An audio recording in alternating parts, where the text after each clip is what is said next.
APJ Abdul Kalam அவர்களின் மிகப்பெரிய சாதனை என்ன தெரியுமா? அணு சோதனை இல்ல.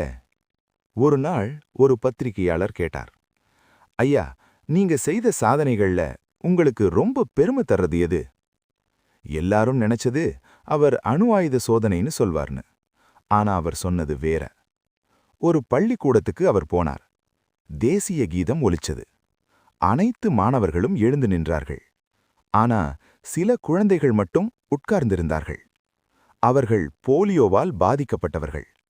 அவர்கள் அணிந்திருந்த செயற்கை காலின் எடை 4 கிலோ. அந்த எடையால் அவர்கள் எழுந்து நிற்க முடியவில்லை.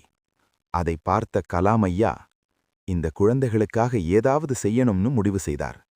விமானத்தில் பயன்படுத்தும் இலகு பொருளை வைத்து வெறும் 300 கிராம் எடை கொண்ட புதிய செயற்கை காலை உருவாக்கினார். அதை போட்டபோது அந்த குழந்தைகள் நிமிர்ந்து நின்றார்கள்.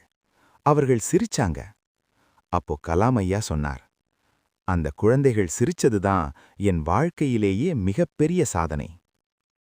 உண்மையான சாதனை என்ன தெரியுமா? மனிதர்களின் வாழ்க்கையை மாற்றுவதுதான்.